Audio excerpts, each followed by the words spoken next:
Como será a nova terra? Quem poderá fazer parte desse lugar? Nós vamos entender no estudo de hoje. Está no ar, Escola Bíblica.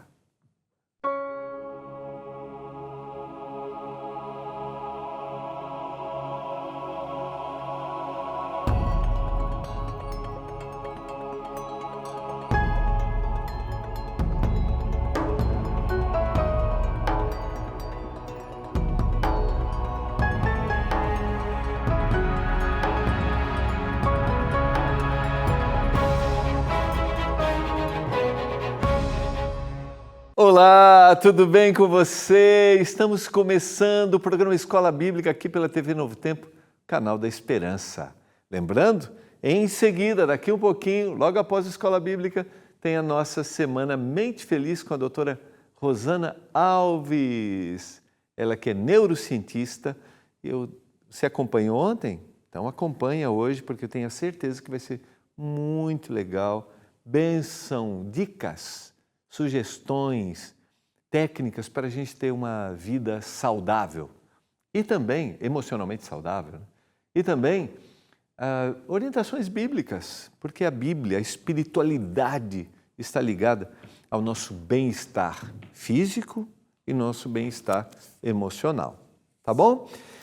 Nós hoje vamos continuar o tema de hoje, estamos no nosso penúltimo tema desta temporada da nossa revista Esperança, Eu Creio. Eu quero, nesse momento, orar para que o Espírito Santo nos dê iluminação. Quero dizer, se você ainda não pediu sua revista Esperança, mesmo que a gente esteja concluindo a temporada, essa semana, eu quero convidar você a pedir sua revista Esperança, vale a pena. São princípios que são importantes para aqueles que desejam conhecer o cristianismo, aqueles que querem aprofundar o seu conhecimento, aqueles que desejam um dia viverem a eternidade. Estamos no tema número 14, o novo céu e a nova terra. Você acredita que Jesus vai voltar e um dia toda a dor e o sofrimento nesse mundo vão acabar? Quero te convidar a estudar e aprofundar seus conhecimentos. Liga para a gente agora, nossa equipe está pronta para te atender. 0 operadora 12 21 27 31 21. Vamos orar? Vamos estudar?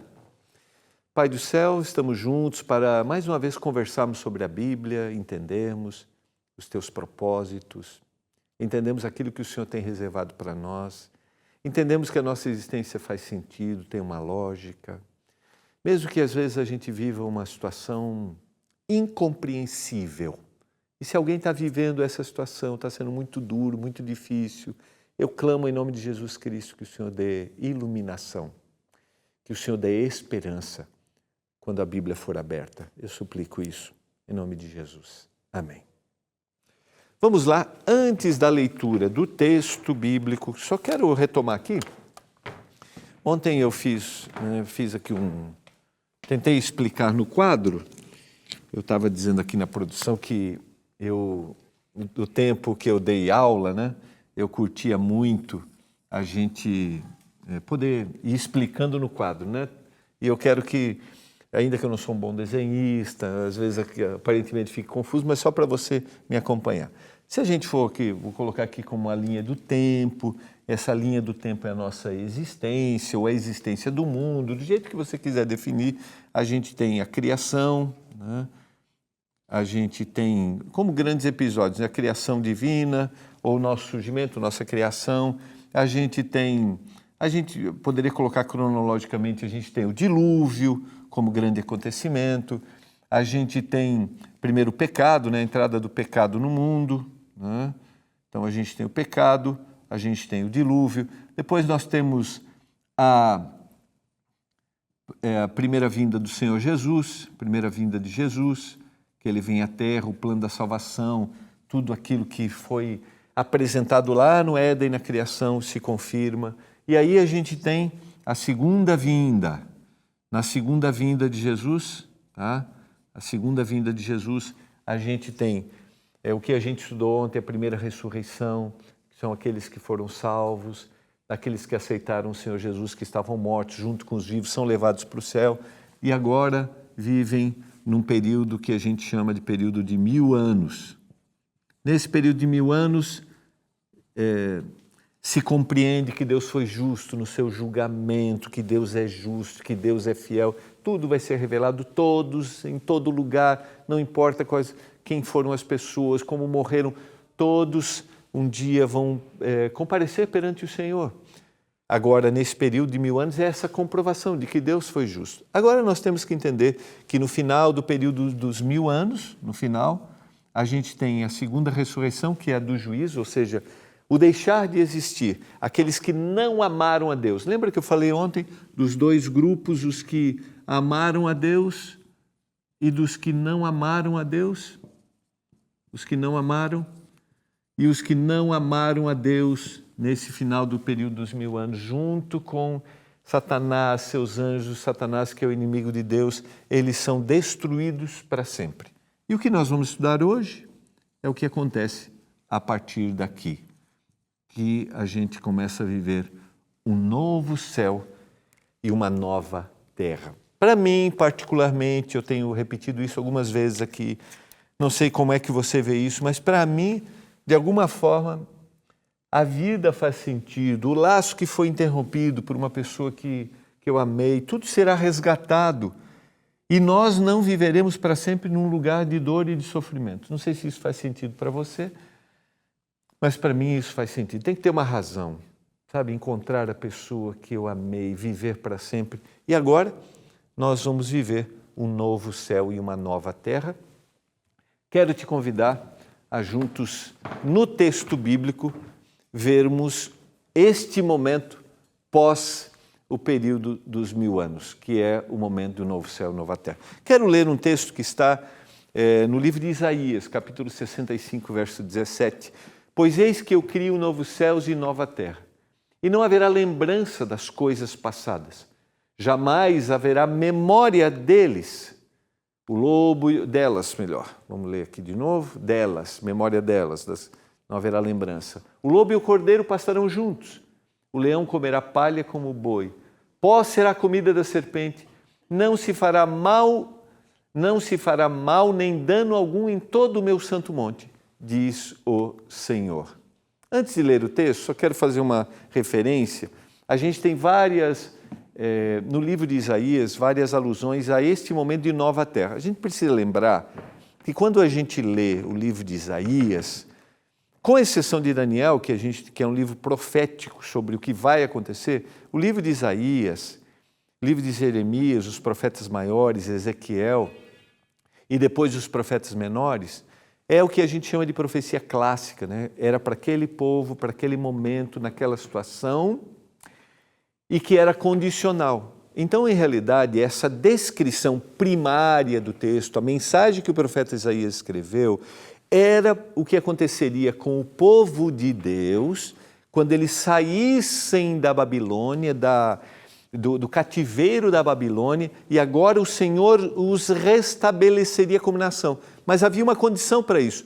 Como eles não seguiram, não ouviram a voz do Senhor, isso não aconteceu. Porque quando você lê, você percebe que há uma mistura do que o Senhor desejava fazer com eles aqui na terra, renovando ou restabelecendo a eles como nação. Mas esses textos podem ser aplicados numa visão profética futura, comparando ao texto do Apocalipse. E por isso a gente tem essa descrição aqui no verso inicial. Eu vou criar para vocês novo céu e nova terra, nenhum dano. Olha o que diz o verso 25. Não se fará mal nem dano algum em todo o meu santo monte. Por quê?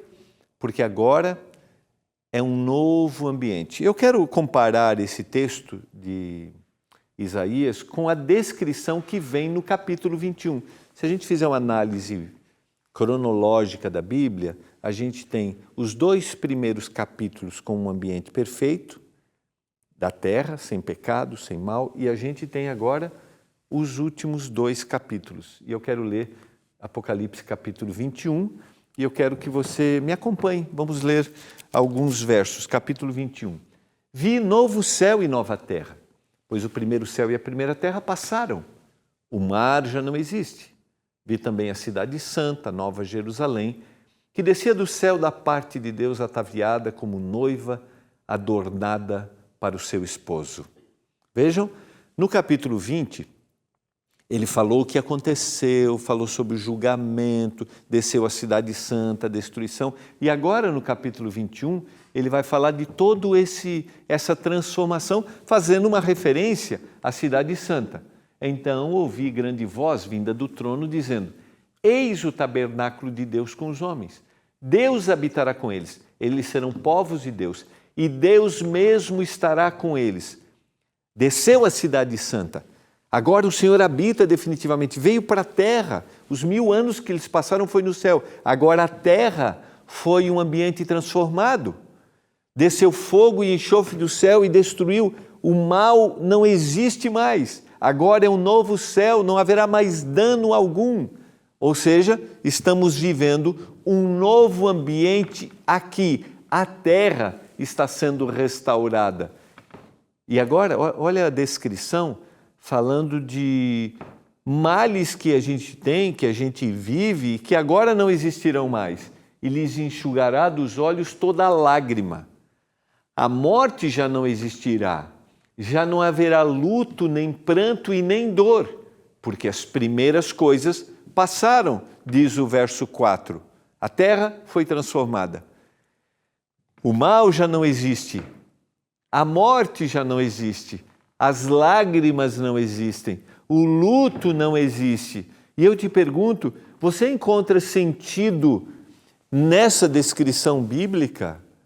Você acredita que um dia Deus dará um término para toda a dor e o sofrimento e aqueles que o amaram dentro da sua esfera de conhecimento viverão com Ele para sempre? Você acredita nisso? Para mim, isso faz sentido. Não consigo encontrar uma lógica de que a gente vai viver sempre vivendo, morrendo e o mal não deixar de existir. Tem que dar um basta. A dor tem que acabar. E isso está muito claro no texto bíblico. Aquele que está sentado no trono disse, vejam só mais uma vez o trono, eis que faço nova todas as coisas.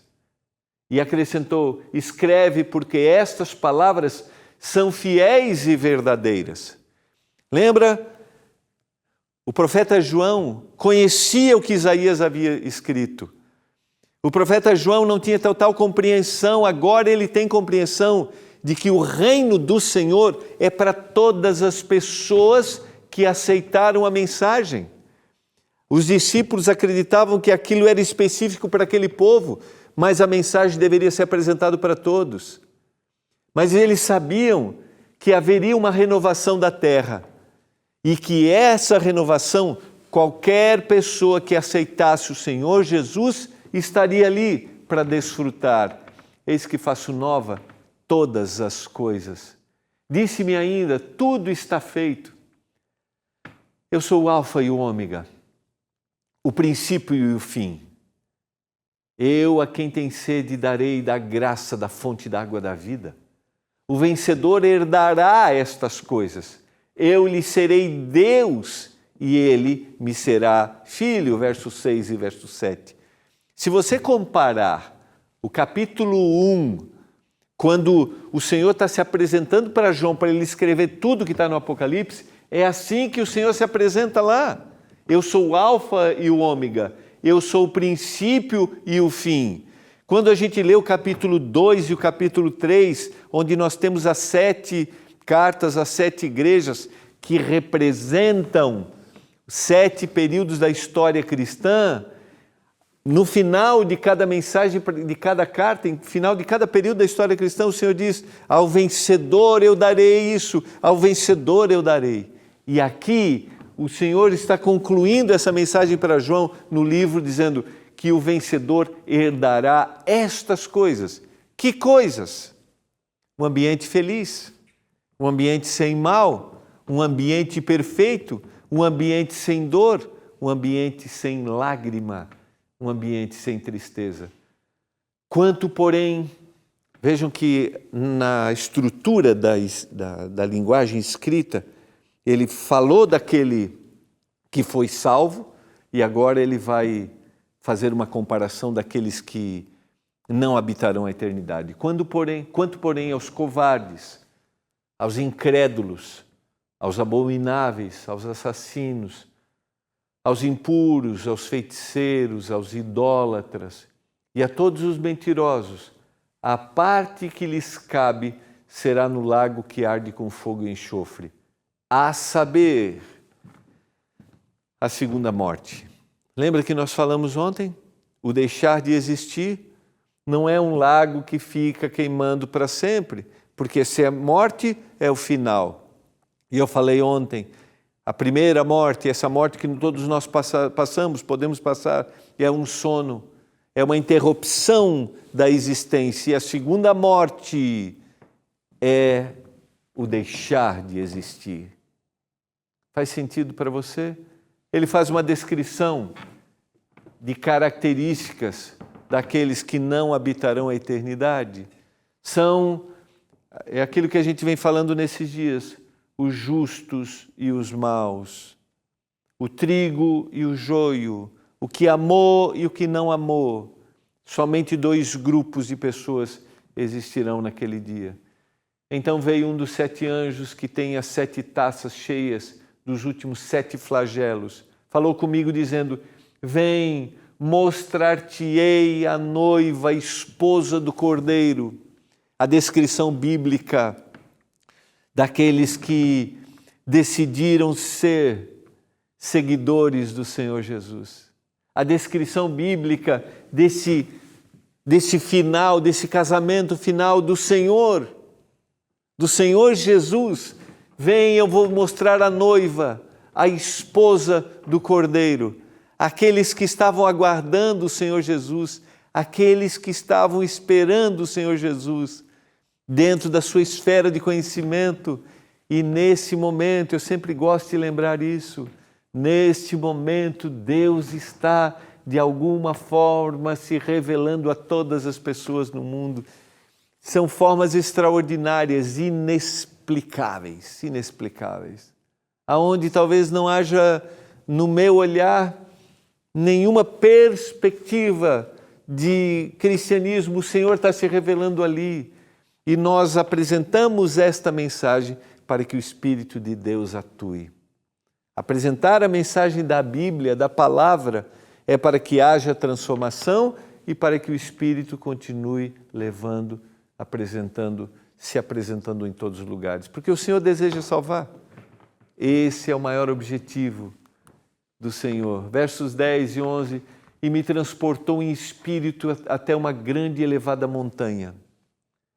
E me mostrou a santa cidade, Jerusalém, que descia do céu da parte de Deus, o qual tem a glória de Deus, o seu fulgor era semelhante a uma pedra preciosíssima, como pedra de jaspe cristalina. Se a gente lembrar que para esse público Jerusalém era o elo de ligação, eles iam a Jerusalém, eles se encontravam em Jerusalém. Então João está vendo a santa cidade, João está vendo aqueles que esperavam o Senhor Jesus. João está vendo, lembra o contexto que eu falei semana passada? Ele está numa ilha, está preso por causa da palavra de Deus.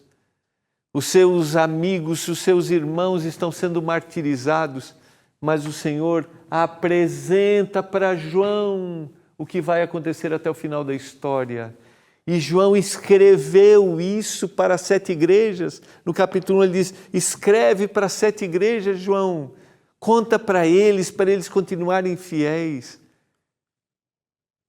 João vai sair da ilha de Patmos, vai escrever o seu evangelho, dizendo que é em Jesus que vocês vão continuar firmes até o fim, porque João sabe que vai dormir o sono da morte.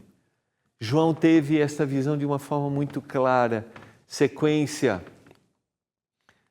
verso 12, tinha grande e alta muralha, 12 portas, e junto às portas 12 anjos, e sobre elas nomes inscritos, que são os nomes das 12 tribos dos filhos de Israel, todos aqueles que o Senhor influenciou ao longo da história. As 12 portas são 12 pérolas, e cada uma dessas portas de uma só pérola. A praça da cidade de ouro puro, como vidro transparente. Nela eu vi o santuário. Não vi o santuário, porque o seu santuário é o Senhor, o Deus Todo-Poderoso e o Cordeiro. A descrição é para revelar a grandiosidade e o poder que o Senhor teve ao longo de toda a história.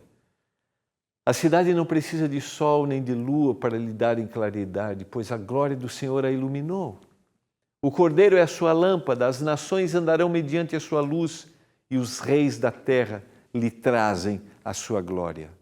Todos definitivamente agora que aceitaram o Senhor Jesus, reconhecem a glória e o poder de Deus. Como eu mencionei na semana passada, o que está em xeque aqui, no dia a dia, é quanto Deus é misericordioso e justo, quanto Deus foi justo ao longo de toda a história, no Antigo Testamento, chamando pessoas, chamando homens para serem testemunhas, chamando o seu povo para ser uma testemunha, e quanto o Senhor hoje é misericordioso e quer salvar a todos, chamando pessoas para que compartilhem quem Ele é, Jesus Cristo. É o caráter de Deus que está em vigor. E aqui, todos reconhecem que Deus é justo, que Deus é misericordioso, as suas portas nunca mais se fecharão de dia, porque nela não haverá noite e lhe trarão a glória e a honra das nações. Nela nunca jamais penetrará coisa alguma contaminada, nem o que pratica abominação e mentira, mas somente os inscritos no livro da vida do Cordeiro, aqueles que foram salvos. João está vendo aqueles que foram salvos. Nada mais, nem abominação, nem mentira fará parte da história da humanidade. O mal não se levantará nunca mais. Sabem por quê? Porque aqueles que habitam a eternidade sabem os efeitos que o mal trouxe. Sabem o que o pecado causou desde o início. Nós sabemos quão duro é perder uma pessoa querida. Nós sabemos quão marcante é uma lágrima que corre pelo nosso rosto por uma dor, seja física, seja emocional. Nós sabemos. Por isso, aqueles que vão viver a eternidade nunca mais desejarão, nunca mais haverá uma repulsa para aquilo que é mal pelos efeitos. A vida eterna na nova terra é a recompensa final do povo de Deus. Os salvos poderão passar tempo com Ele em um mundo perfeito onde o pecado nunca mais atrapalhará. Esses dias eu sentei com os amigos da TV no almoço e nós ficamos conversando. E a gente começou, a conversa era coisas que você não consegue entender como será na eternidade. Como será isso? Como será outro? Foi bem interessante, bem interessante. Enquanto eu nunca tinha pensado nisso, mas nós chegamos à conclusão de que a gente não tem como explicar todas as coisas, sabe? Nós não temos como explicar como será a vida na eternidade, até porque eu quero dar explicações a partir das minhas concepções, da minha cosmovisão, do que eu estou vendo. E o que eu estou vendo é muito limitado e é contaminado pelo pecado. Por isso que é inexplicável. Mas uma coisa aqui é importante que a gente entenda. E eu quero sublinhar, porque para mim aqui é o mais significativo. Agora é um mundo perfeito, onde o pecado nunca mais atrapalhará. Como será isso? Não sei. Porque nós temos a natureza pecaminosa. Agora, nós estamos libertos do pecado na nossa natureza, sempre haverá a possibilidade do pecado. Sempre haverá. Mas ele não se levantará porque haverá uma repulsa.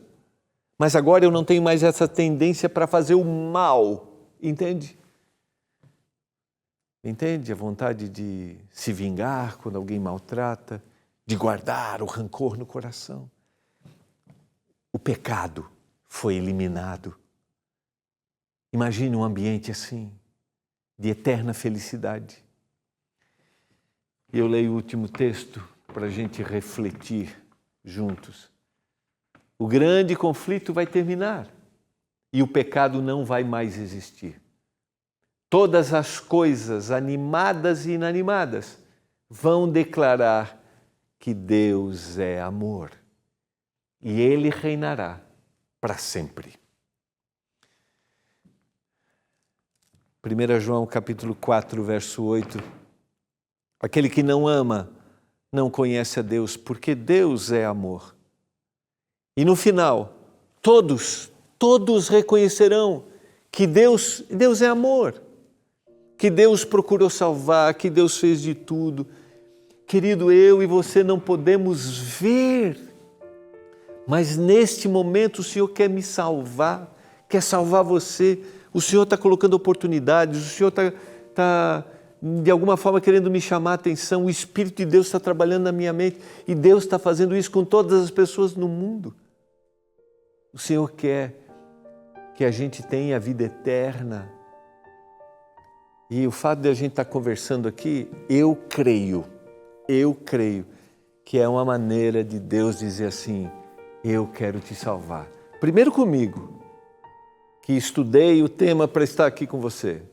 Primeiro comigo, que tenho as minhas lutas, mas também com você que está aí me ouvindo, você que liga a televisão, que você que acessa a internet, você que está aqui pela primeira vez, me assistindo pela primeira vez. O Senhor deseja nos salvar e Ele está nos falando agora. Não vai embora daqui, fica aqui com a gente. Fica, assiste, medita, é difícil, algumas coisas você não compreende, o Espírito vai trabalhar na sua mente, acredite. Quero te motivar, peça a sua revista, estude a Bíblia, liga para a gente, 0 operadora 12 21 27 31 21, porque um dia, pela graça do Senhor Jesus, nós viveremos a eternidade. Eu creio. Eu desejo estar lá, nessa terra transformada, onde não haverá mais dor e sofrimento. Quero orar por isso agora. Pai, obrigado pela mensagem da Tua palavra. Obrigado pela promessa de que um dia o pecado, a dor, o sofrimento vão acabar e a volta de Jesus é este momento. Nos ajude a estarmos preparados para vivermos a eternidade. Que o nosso nome esteja escrito no livro da vida, que a gente viva com os queridos, as pessoas que amamos, aqueles que temos contato, os desconhecidos, que a gente viva a eternidade lado a lado. Em nome de Jesus eu suplico. Amém. Amém. Foi uma alegria estarmos juntos, um abraço para você. Olha, não vá embora, fica aqui com a gente, porque vem aí nossa semana Mente Feliz com a doutora Rosana Alves e a gente se encontra amanhã aqui no programa Escola Bíblica na TV Novo Tempo, canal da Esperança.